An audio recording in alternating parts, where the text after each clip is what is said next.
Shalom, selamat bertemu kembali di dalam ibadah Gereja Misi Kasih Indonesia Hong Kong lewat YouTube. Sebelum kita masuk dalam ibadah, mari kita mengambil saat teduh sejenak. Kita mulai. Kita bersyukur di saat ini karena kasih setia Tuhan dalam kehidupan kita adalah kasih setia yang tiada berkesudahan. Maka itu, mari kita katakan sungguh besar kasih setiamu Tuhan.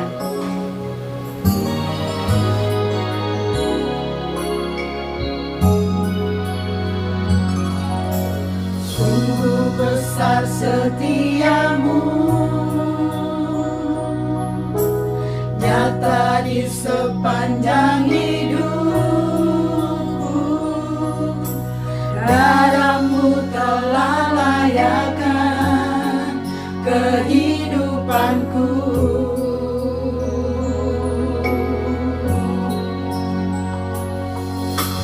Tiada kata yang bisa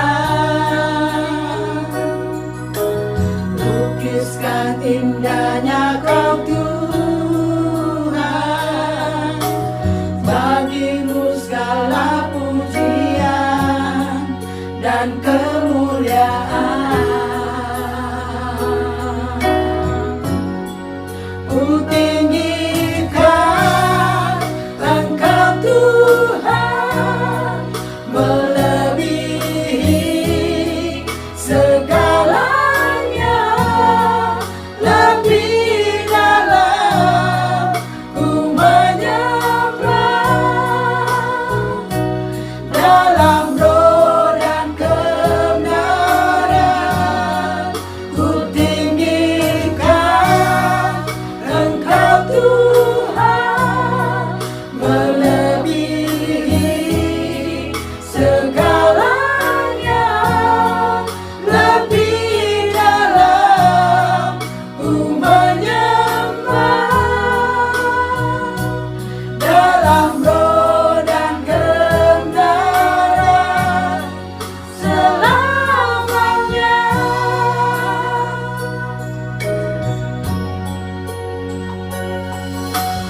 Sungguh besar setiamu, nyata di sepanjang hidupku. Darahmu telah layakkan kehidupanku.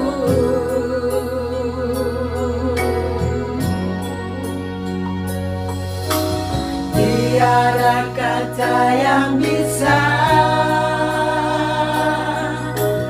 lukiskan indahnya Kau Tuhan. Bagimu segala pujian dan kemuliaan. Ku tinggikan Engkau Tuhan, melebihi segalanya. Lebih dalam ku menyembah, dalam roh dan kebenaran. Ku tinggikan Engkau Tuhan, melebihi segalanya. Lebih dalam ku menyembah, dalam roh dan kebenaran. Dalam roh dan kebenaran. Dalam roh dan kebenaran selamanya.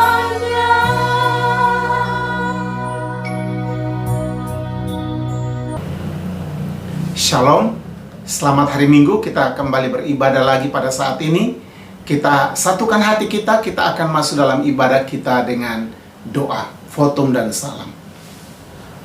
Ibadah pada saat ini, ibadah ini kami buka kiranya jadi dalam nama Bapa, Anak dan Roh Kudus. Tuhan memberkati jemaat Tuhan sekalian. Amin.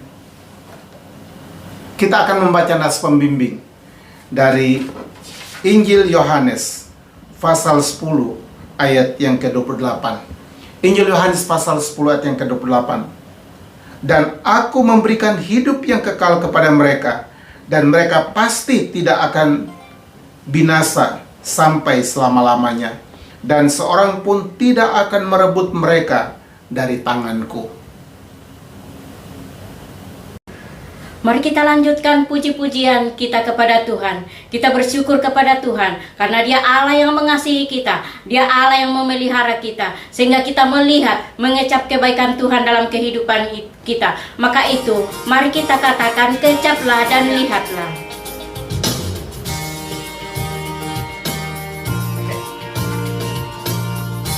Bercaplah dan lihatlah, betapa baiknya Tuhan itu. Rasakan dan nikmati kasih setia Tuhan.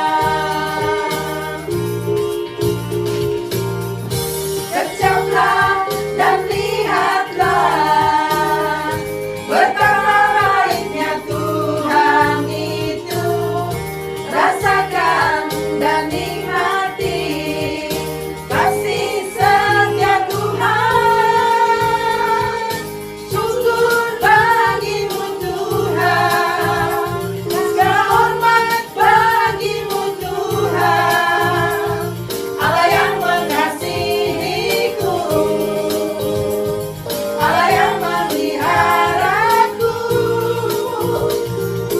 Syukur bagimu Tuhan, segala hormat bagimu Tuhan, Allah yang mengasihiku, Allah yang memeliharaku selamanya, Allah yang memeliharaku selamanya. Bapak Ibu Saudara yang dikasihi Tuhan, mari kita lanjutkan puji-pujian kita. Karena kita tahu Tuhan Yesus baik dan sungguh amat baik dalam kehidupan kita. Mari kita katakan, tiada berkesudahan kasih setiamu Tuhan.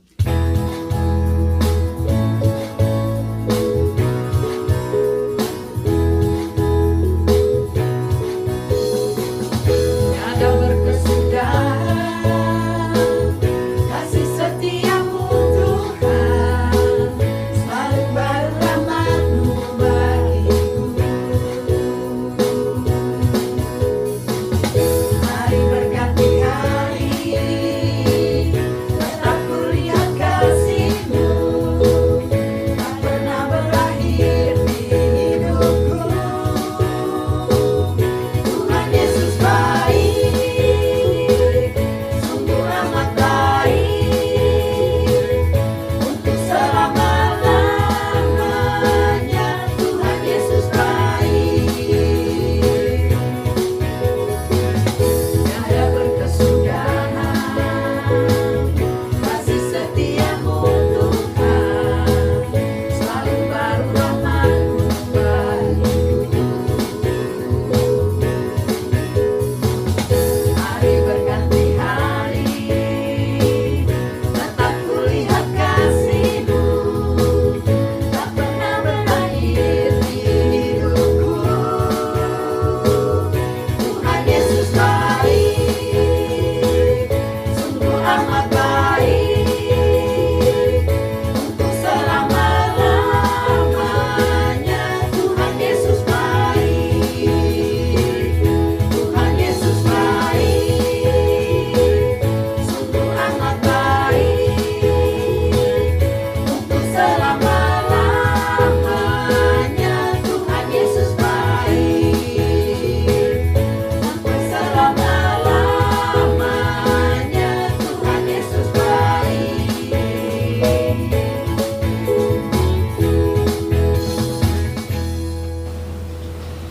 Bapak Ibu Saudara, mari kita mempersiapkan hati kita, diri kita untuk masuk di dalam ruangan penyembahan. Tetapi sebelumnya itu, mari kita bermazmur bagi Tuhan yang kita ambil dari Mazmur 135 ayat 1 sampai dengan ayatnya yang ke-6. Mari kita baca sama-sama. 1, 2, 3. Hanya Tuhan yang patut dipuji. Haleluya. Pujilah nama Tuhan. Pujilah hai hamba-hamba Tuhan. Hai orang-orang yang datang melayani di rumah Tuhan, di pelataran rumah Allah kita. Pujilah Tuhan, sebab Tuhan itu baik. Bermasmurlah bagi namanya, sebab nama itu indah.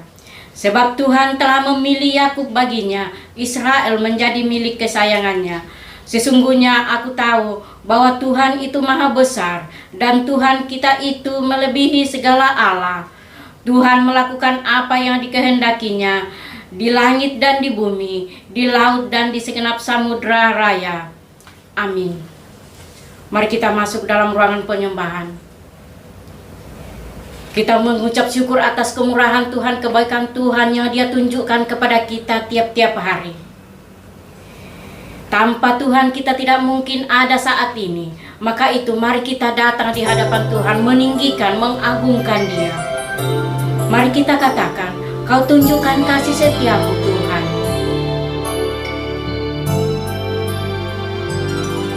Kau tunjukkan kasih setiamu, Kau menyediakan yang ku perlu. Kau setia, Kau mulia, dulu, sekarang, dan selamanya. Kau tunjukkan kasih setiamu, Kau menyediakan yang ku perlu. Kau setia, Kau mulia, Bapa, Kau setia.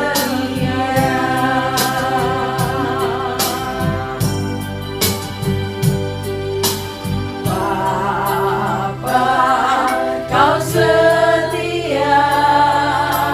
Bapa, Kau mulia. Tenanglah jiwaku, aman bersamamu.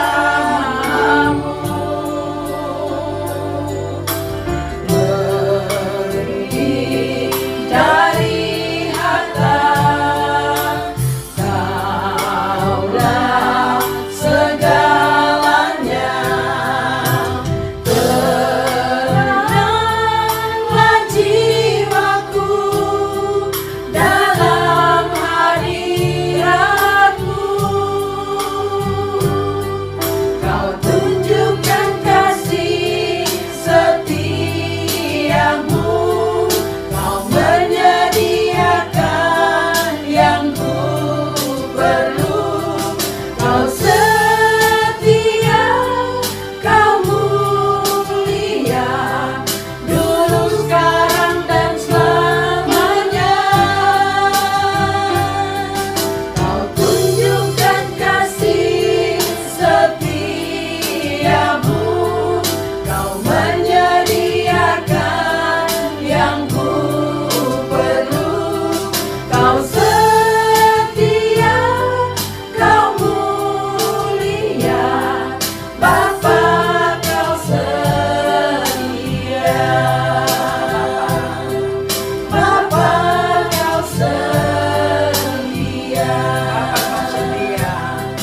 Bapa, Kau setia.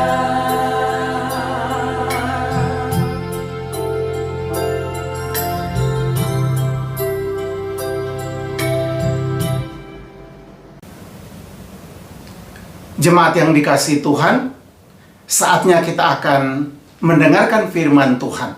Oleh karena itu mari kita satukan hati kita. Kita akan berdoa sebelum kita mendengarkan firman Tuhan. Sehingga Roh Allah boleh membukakan hati kita, akal kita, pengertian kita untuk memahami akan kebenaran firman Tuhan. Mari kita berdoa. Bapa di sorga, kami berterima kasih untuk saat ini kami boleh berada di sekitar firman Tuhan. Kami rindu supaya Tuhan mengajar kami, mendidik kami, berbicara kepada kami melalui bagian Alkitab yang akan kami baca dan akan kami renungkan bersama di dalam penyampaian firman Tuhan hari ini.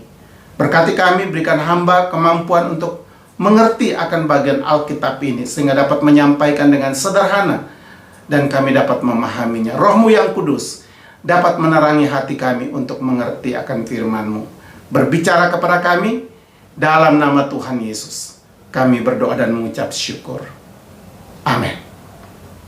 Jemaat Tuhan, mari kita akan membaca Alkitab menjadi dasar dari firman Tuhan yang akan kita dengar hari ini. Firman Tuhan terambil dari Injil Yohanes pasal 12 ayat 44 hingga ayat yang ke-50.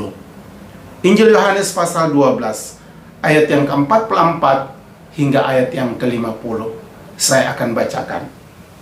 Firman Yesus yang menghakimi. Tetapi Yesus berseru katanya, "Barang siapa percaya kepadaku, ia bukan percaya kepadaku, tetapi kepada Dia yang telah mengutus aku. Dan barang siapa melihat aku, ia melihat Dia yang telah mengutus aku. Aku telah datang ke dalam dunia sebagai terang, supaya setiap orang yang percaya kepadaku jangan tinggal di dalam kegelapan. Dan jikalau seorang mendengar perkataanku tetapi tidak melakukannya, aku tidak menjadi hakimnya. Sebab aku datang bukan untuk menghakimi dunia, melainkan untuk menyelamatkannya." Ayat 48. "Barang siapa menolak aku dan tidak menerima perkataanku, ia sudah ada hakimnya, yaitu firman yang telah kukatakan. Itulah yang akan menjadi hakimnya pada akhir zaman. Sebab aku berkata-kata bukan dari diriku sendiri, tetapi Bapa yang mengutus aku, Dialah yang memerintahkan aku untuk mengatakan apa yang harus aku katakan dan aku sampaikan. Dan aku tahu bahwa perintahnya itu adalah hidup yang kekal. Jadi apa yang aku katakan, aku menyampaikannya sebagaimana yang difirmankan oleh Bapa kepadaku." Demikian firman Tuhan untuk kita. Jemaat yang dikasihi oleh Tuhan Yesus, dari teks firman Tuhan ini kita akan belajar di bawah satu tema, yaitu keunggulan Tuhan Yesus.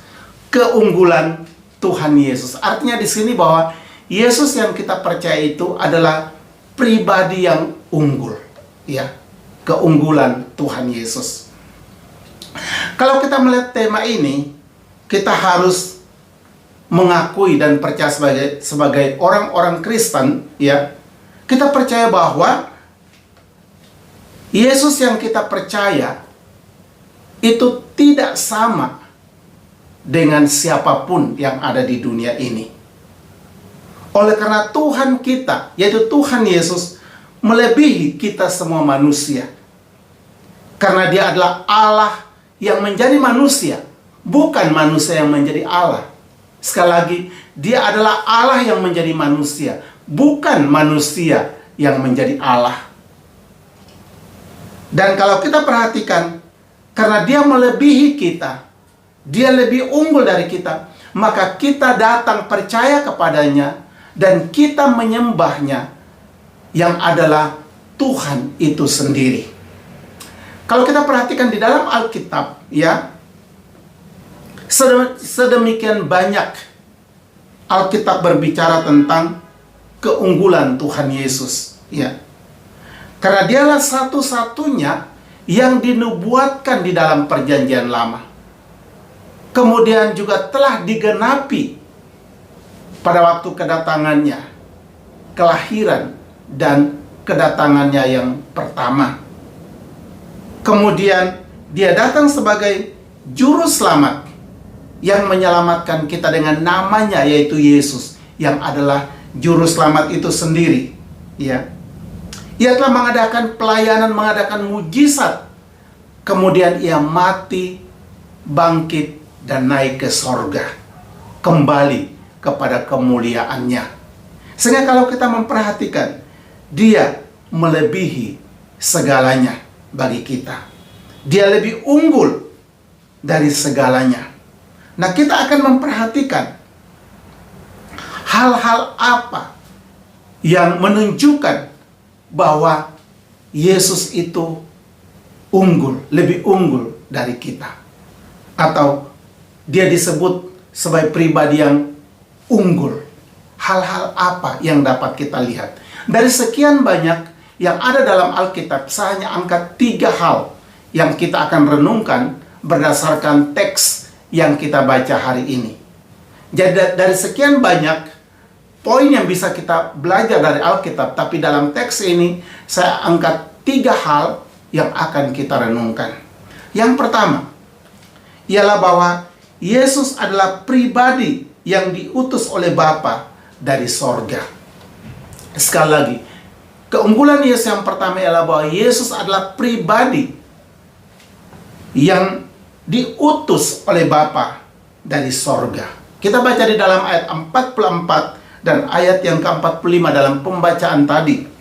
Kita kembali melihat, dikatakan, tetapi Yesus berseru katanya, barang siapa percaya kepadaku, ia bukan percaya kepadaku, tetapi kepada Dia yang telah mengutus aku. Dan barang siapa melihat aku, ia melihat Dia yang telah mengutus aku. Yesus berbicara di sini bahwa siapa yang percaya kepadanya dan siapa yang melihat Dia, itu langsung dia proyeksikan kepada Bapa yang mengutus dia. Siapa yang percaya kepadaku, ialah berarti dia percaya kepada Dia yang mengutus aku. Siapa melihat aku, dia melihat Dia yang mengutus aku. Nah, di sini Yesus dengan sesadar-sadarnya dia mengatakan bahwa dia diutus oleh Bapa.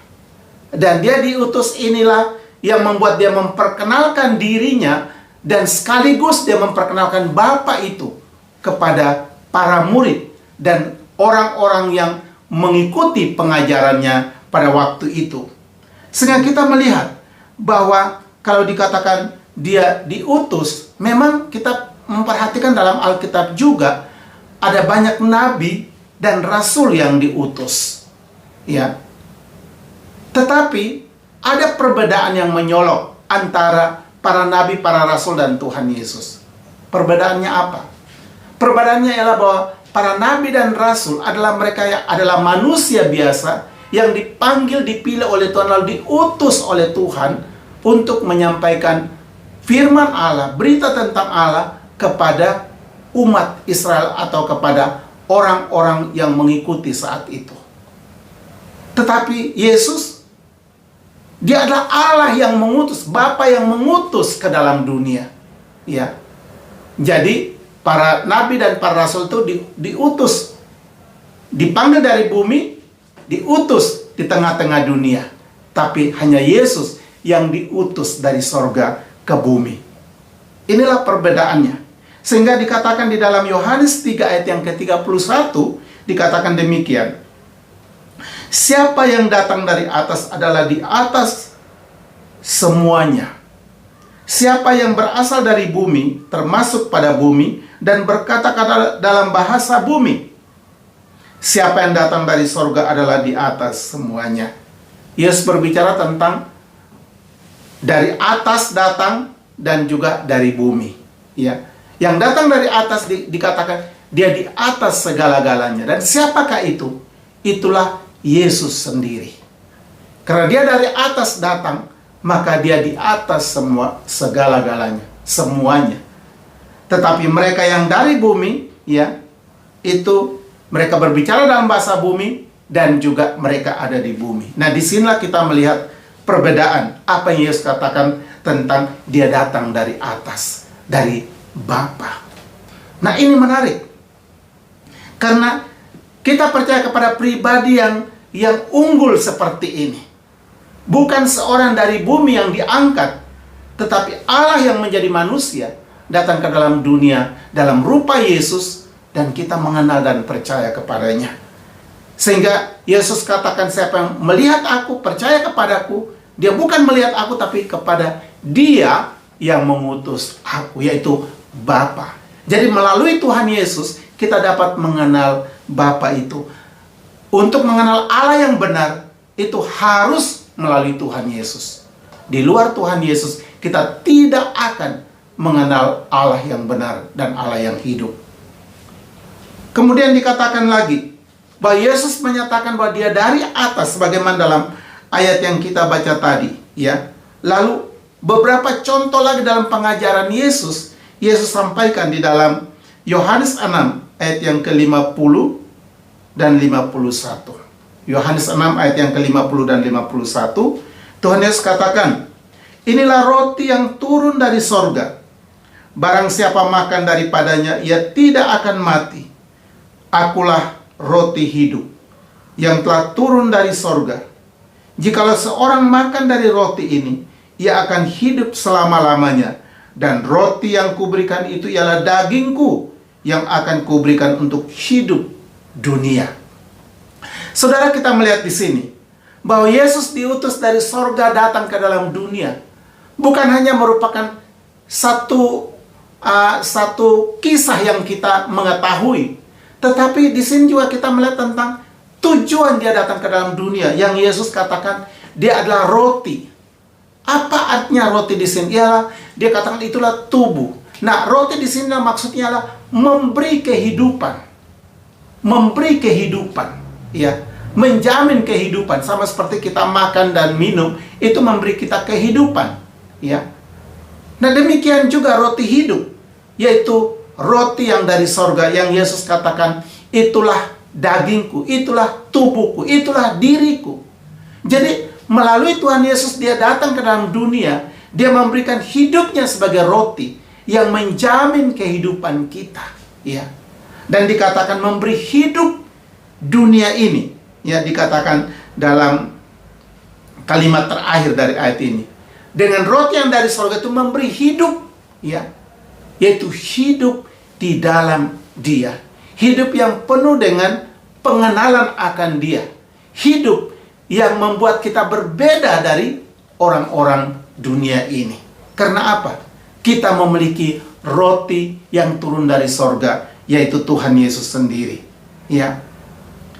Sehingga kita memperhatikan bahwa Yesus datang ke dalam dunia. Dia katakan diutus oleh Bapa. Dan tujuan diutus oleh Bapa ialah tadi sudah dikatakan tentang roti itu ialah memberi kehidupan. Dan arti kehidupan di sini ialah memberi selamat kepada kita, keselamatan kepada kita. Sebagaimana Yohanes 3 yang ke-16, di situ dikatakan bahwa ia diutus datang ke dalam dunia, ya, untuk memberikan keselamatan kepada kita. Dan kita melihat di sini dalam Yohanes 13 ayat yang ketiga, Yesus katakan,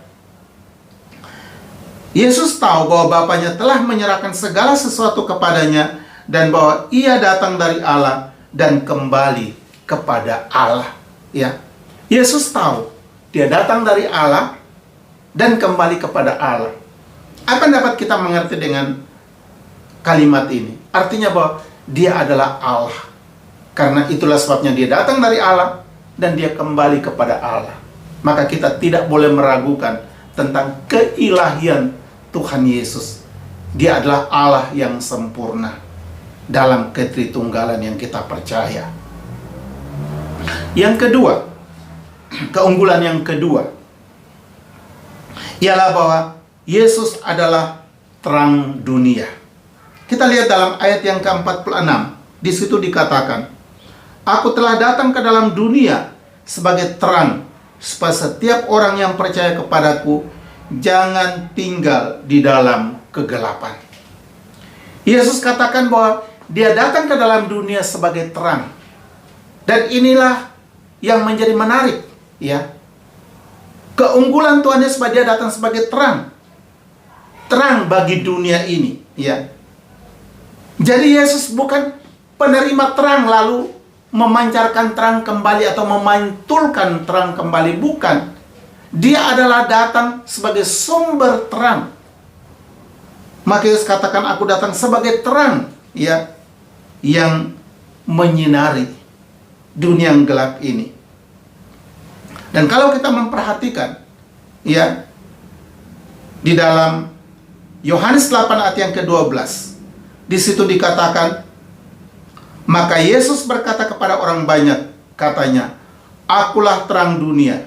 Barang siapa mengikut aku, ia tidak akan berjalan dalam kegelapan, melainkan ia akan mempunyai terang hidup." Nah, di sini lagi kita menemukan tentang keunggulan yang kedua ini menjadi terang. Tujuan dia datang ke dalam dunia menjadi terang supaya kita boleh mengikuti terang itu, ya. Karena dikatakan barang siapa mengikut aku, ia akan berjalan dalam terang. Ia tidak lagi berjalan dalam kegelapan. Itu artinya bahwa sebelum Yesus datang, kita manusia berdosa berada di dalam kegelapan. Kita berjalan dalam kegelapan, melakukan segala sesuatu dalam kegelapan dosa, ya. Tetapi di saat Yesus datang sebagai terang, dan bagi kita yang mengikut Dia, kita berjalan di dalam terang. Bahkan dikatakan terang itu adalah terang hidup. Terang yang hidup, yang memiliki kuasa, yang mengubahkan kita, yang membuat kita menjadi ciptaan baru, ya. Karena terang itu menyinari kita, maka hati kita yang gelap diterangi oleh Tuhan, sehingga hidup kita menjadi hidup yang baru, ya. Saudara, ini menarik. Maka kalau kita memperhatikan Dia yang adalah terang itu, dan terang yang disebutkan di sini itu sudah dinubuatkan dalam Perjanjian Lama. Kalau kita memperhatikan dalam Yesaya 9 ayat yang pertama, itu di situ dikatakan, bangsa yang berjalan dalam kegelapan telah melihat terang yang besar. Mereka yang diam di negeri kekelaman, atasnya terang telah bersinar, ya. Ayat ini seringkali dibacakan sebagai ayat-ayat nubuatan dalam Perjanjian Lama di waktu kita merayakan Natal, ya. Dan ini berbicara tentang Yesus yang akan datang. Terang itu terang yang besar, yang menerangi seluruh dunia, ya. Dan terang itulah digenapi dengan kedatangan Yesus. Yesus katakan, "Aku datang sebagai terang. Akulah terang dunia." Saudara, ini menjadi keistimewaan iman kita, bahwa Yesus itu terang dunia. Tidak sama dengan pemimpin-pemimpin keyakinan yang lain. Hanya Yesus satu-satunya yang datang sebagai terang, yang menyinari hidup kita. Sehingga di dalam Dia kita memperoleh terang itu, ya. Sehingga dikatakan di dalam Yohanes 1 ayat yang ke-9 juga dikatakan terang yang sesungguhnya yang menerangi setiap orang sedang datang ke dalam dunia, ya. Jadi Yesus adalah terang yang sesungguhnya yang sedang datang ke dalam dunia, sebagaimana disaksikan di dalam ayat yang baru saja kita baca, ya.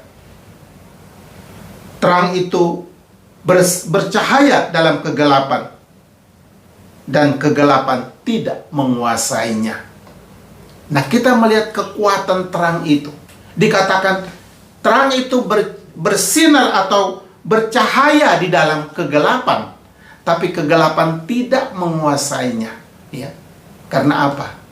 Dia adalah terang hidup. Kita bersyukur kita mengenal Yesus, percaya kepada Yesus, karena Dia adalah terang hidup itu yang menerangi akal pikiran kita, pengertian kita, sehingga kita dapat memahami akan kebenarannya dan percaya kepadanya, ya.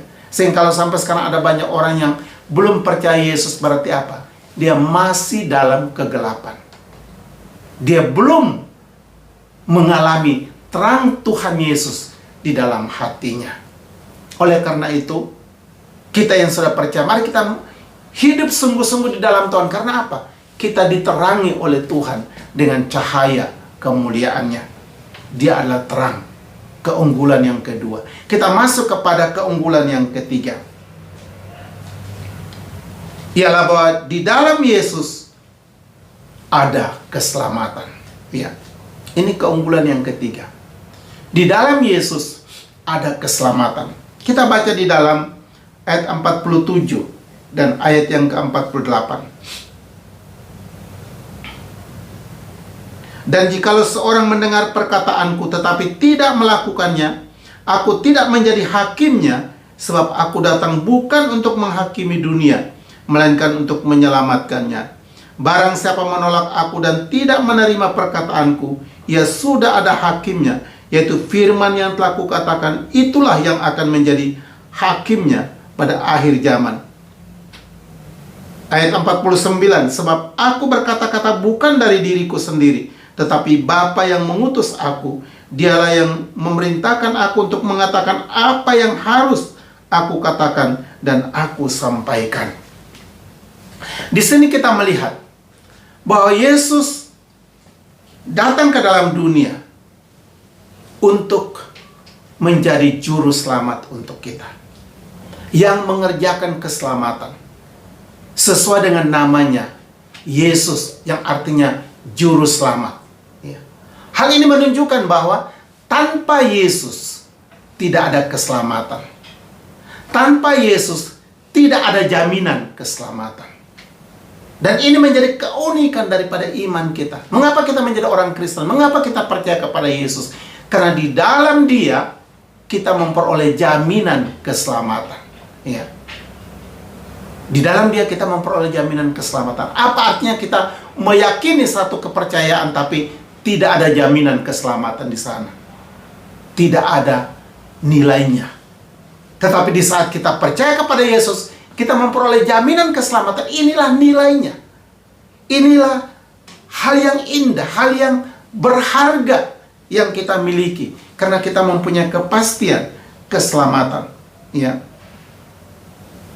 Itulah sebabnya kita melihat Yohanes 3, kembali Yohanes 3 yang ke-16, bahwa Dia mengutus anaknya yang tunggal datang ke dalam dunia.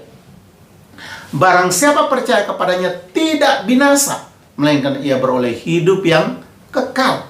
Ya. Tidak binasa dan memperoleh hidup yang kekal. Sebagaimana ayat yang kita baca tadi. Orang yang percaya akan diselamatkan. Yang tidak percaya pasti binasa. Karena apa? Yesus katakan bukan aku yang menghakimi, tapi firman itu sendiri yang akan menjadi hakimnya. Yaitu kalau dia tidak percaya, dia pasti binasa. Tapi bagi mereka yang percaya, pasti diselamatkan. Saudara, kita melihat keistimewaan di sini. Dan Tuhan Yesus memberikan jaminan lagi. Tidak hanya kita diselamatkan, tetapi juga bagaimana sikap Tuhan Yesus terhadap kita yang sudah diselamatkan. Dalam Yohanes 10 ayat yang ke-28 dikatakan di situ, sebagaimana nats pembimbing kita tadi, ya, dikatakan bahwa dan aku memberikan hidup yang kekal kepada mereka, dan mereka pasti tidak akan binasa sampai selama-lamanya, dan seorang pun tidak akan merebut mereka dari tanganku. Betapa luar biasa, bukan? Yesus mengatakan bahwa Ia memberikan hidup yang kekal kepada mereka. Mereka ini siapa? Ialah setiap kita yang percaya kepadanya. Ia memberikan hidup yang kekal. Itulah ada di dalam namanya sebagai juru selamat. Dan juga dikatakan bahwa kita pasti tidak akan binasa. Pasti tidak akan binasa. Bukan 1-2 waktu tertentu. Bukan 1 hari, 2 hari, 1 minggu, 2 minggu, atau 1 bulan, atau berapa tahun. Bukan. Tapi dikatakan sampai selama-lamanya. Hal ini menunjukkan bahwa keselamatan terjadi saat kita percaya kepada Tuhan Yesus. Itu memulai awal kita memiliki keselamatan. Dan keselamatan itu berlanjut terus-menerus sampai selama-lamanya. Walaupun nanti tubuh kita meninggal, tapi keselamatan tetap ada, sehingga kita akan bangkit kembali. Dan pada waktu Yesus datang kali yang kedua, Dia akan menjemput kita, sehingga kita akan bersama-sama dengan Dia dalam kekekalan. Dan itu dimulai pada waktu kita percaya terima Tuhan Yesus. Jadi bukan keselamatan nanti, bukan. Di saat kita percaya, kita sudah memiliki, sebagaimana perkataan Yesus kepada seorang penjahat yang di sampingnya pada waktu Dia disalib hari ini, ya. Sehingga dikatakan di sini bahwa kita pasti tidak akan binasa sampai selama-lamanya. Dan lebih hebat lagi, Dia katakan bahwa bahwa kita yang percaya kepadanya itu sama seperti berada di dalam tangan Dia, ya, di dalam genggaman tangan Dia, sehingga dikatakan bahwa tidak ada seorang pun yang sanggup, ya, merebut kita dari tangan Tuhan. Artinya apa? Dia memegang hidup kita, Dia mempertahankan hidup kita. Kita berada di dalam tangannya. Sehingga saudara, di dalam pengalaman kehidupan kita yang sudah mengikut Tuhan, tidak sedikit tantangan pergumulan kita hadapi, tidak sedikit kesusahan yang kita hadapi. Tapi mengapa kita tidak tergeletak?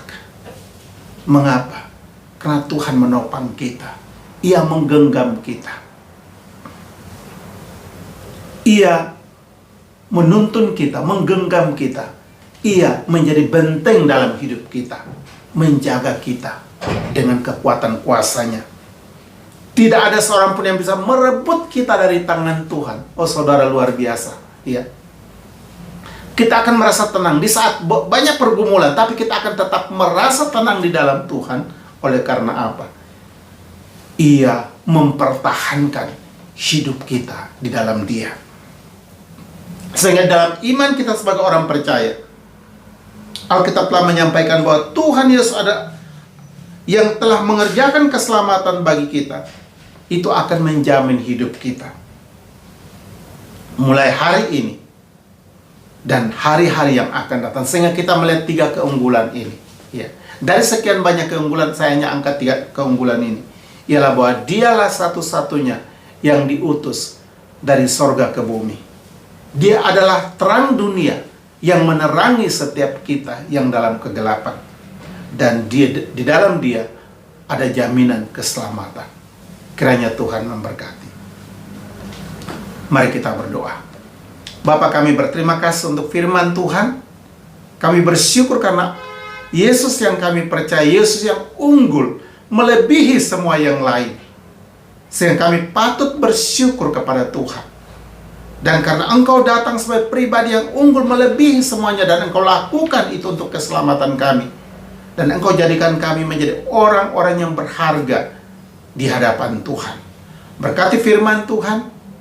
Mungkin di antara kami yang mempunyai masalah, merasa begitu tertekan, begitu sedih dan susah hati, rasanya tidak ada pertolongan. Ajar kami ingat bahwa Yesus kami adalah unggul, dan Dia menjadikan kami berharga di mata-Mu. Berkati firman-Mu, di dalam nama Tuhan Yesus Kristus, kami berdoa dan mengucap syukur. Amin. Firman Tuhan sudah berbicara kepada kita lewat kebenaran firman-Nya yang disampaikan oleh hamba-Nya. Biarlah firman ini menjadi pedoman penolong dalam kehidupan kita tiap-tiap hari. Saatnya lah kita memberikan persembahan kepada Tuhan, baik persembahan ucapan syukur, persembahan perpuluhan, atau persembahan apapun yang digerakkan oleh Tuhan. Dan sebelum kita memberikan, mari kita mengangkat pujian. Dan pujian ini sekaligus untuk menutup ibadah kita. Mari kita katakan, bukan dengan kekuatanku.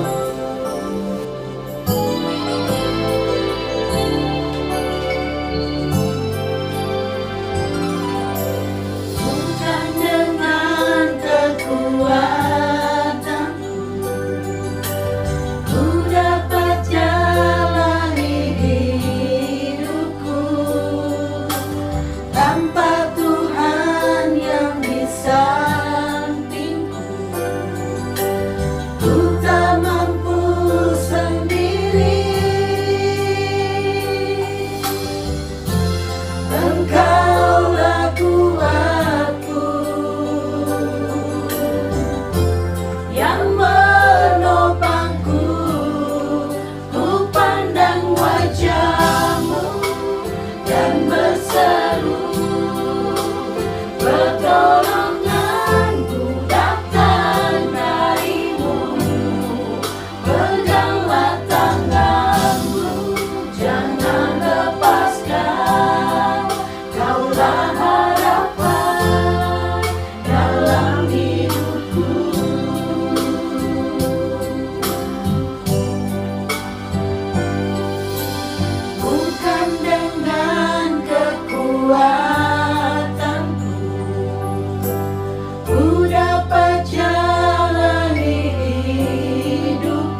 Jemaat Tuhan, mari kita satukan hati kita, kita akan masuk dalam doa syafaat.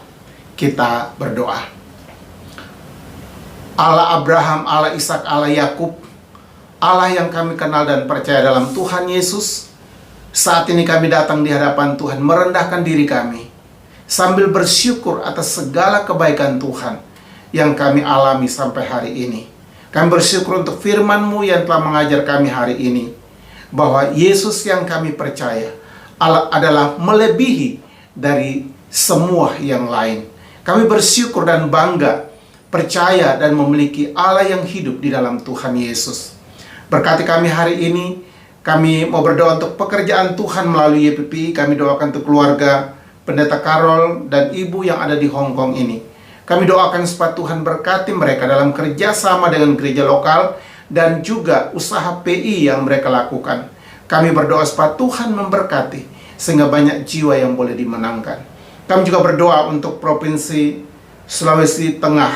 Kami doakan supaya Tuhan memberkati wilayah ini, satu wilayah yang ada di Indonesia yang membutuhkan dukungan doa dan juga dukungan dalam perhatian dan kasih. Kami doakan supaya Tuhan memberkati gereja Tuhan yang ada di sana, hamba-hamba Tuhan yang melayani. Kami doakan supaya Tuhan berkati sehingga gereja Tuhan di sana menjadi terang yang bersinar untuk menyinari mereka yang dalam kegelapan. Pemerintah daerah kami doakan Tuhan berkati. Saat ini secara khusus kami doakan untuk pemerintah bangsa kami, Presiden, Wakil Presiden, dan semua aparat pemerintah dari pusat sampai daerah-daerah. Kami berdoa supaya Tuhan memberkati mereka, khususnya dalam usaha pembangunan bangsa kami. Kami doakan supaya pembangunan yang sudah semakin terasa oleh masyarakat Indonesia, kiranya semakin lagi dimajukan di bawah kepemimpinan Presiden kami Joko Widodo. Kami juga berdoa Tuhan untuk keamanan dan juga untuk kesejahteraan, bahkan juga usaha pemerintah dalam menghadapi COVID ini dengan berbagai usaha dilakukan, baik itu melalui vaksinasi ataupun juga bantuan-bantuan sosial yang diberikan, tenaga-tenaga medis yang bekerja di tiap-tiap rumah sakit. Kami doakan supaya Tuhan juga berkati mereka. Terima kasih Tuhan, kebutuhan obat-obat yang dibutuhkan untuk perawatan terhadap COVID-19. Kami juga doakan supaya Tuhan berkati. Mereka yang lagi terpapar di rumah-rumah sakit, kami mohon dalam nama Yesus, jamahlah mereka, sembuhkan dan pulihkan mereka. Kami doakan juga untuk gereja Tuhan, orang percaya yang ada di Indonesia, yang tentu berdoa siang malam untuk pemulihan bangsa kami. Kami doakan supaya Tuhan memberkati dan menjawab doa dari hamba-hamba Tuhan yang ada di Indonesia, gereja Tuhan yang ada di Indonesia, supaya Tuhan pakai menjadi wadah di mana sekarang begitu banyak orang menjadi percaya kepada Tuhan Yesus. Dan kami berdoa supaya Tuhan, gereja Tuhan dapat dipakai oleh Tuhan membuat terang Injil kepada suku-suku bangsa-bangsa di Indonesia untuk mengenal Yesus. Kiranya situasi menjadi cara Tuhan untuk membuat banyak orang datang mengenal dan percaya kepada Yesus. Kami doakan juga untuk pemerintah Hong Kong, gereja-gereja Tuhan yang ada di Hong Kong, situasi keadaan di Hong Kong, baik dari segi penyakit ataupun juga politik, supaya kiranya semua situasi ini menjadi sebab banyak orang boleh datang mencari dan percaya kepada Tuhan Yesus. Terima kasih Bapak. Kami doakan untuk pelayanan gereja kami. Kami serahkan dalam tangan Tuhan hari ini, baik pelayanan di Hong Kong, di Macau. Kami doakan supaya tiap minggu dalam pelayanan rutin, hari doa puasa dan juga hari malam doa, kami doakan supaya Tuhan memberkati jemaat Tuhan yang tersebar di wilayah ini, supaya Tuhan berkati mereka. Mereka yang aktif beribadah ataupun mereka yang jarang beribadah karena pekerjaan mereka. Kami juga doakan supaya Tuhan berkati. Kebutuhan pelayanan kami tiap bulan kami doakan Tuhan sumber segala berkat yang dapat menolong dan mencukupinya. Terima kasih Tuhan. Semua jemaat yang sakit, jemaat-jemaat orang tua, Tuhan berkati jamaah mereka, hadirlah, hiburkan dan kuatkan mereka. Berkati Israel umat pilihan Tuhan, Engkau berkati bangsa ini supaya tetap dipakai dan diberkati oleh Tuhan. Dan PI di antara Israel supaya lebih banyak orang Israel boleh membuka hati dan percaya kepada Tuhan Yesus.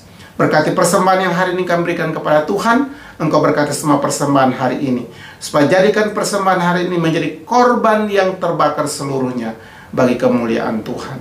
Terima kasih Bapak, inilah doa kami dalam nama Tuhan Yesus yang sudah mengajar kami berdoa. Bapa kami yang di sorga, dikuduskanlah namamu, datanglah kerajaanmu, jadilah kehendakmu di bumi seperti di surga.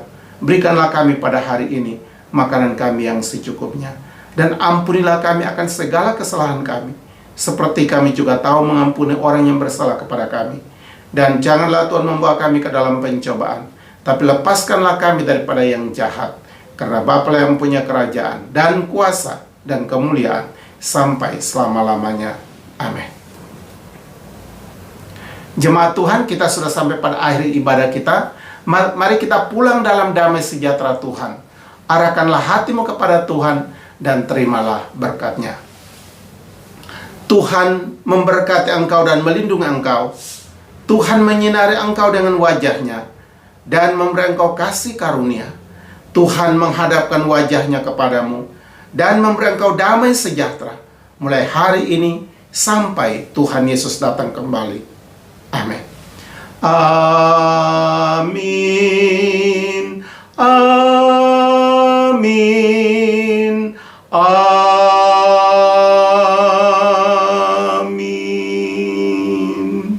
Kita masuk dalam saat teduh. Amin. Jemaat Tuhan sekalian, akhirnya kami atas nama GMKH mengucapkan selamat hari Minggu.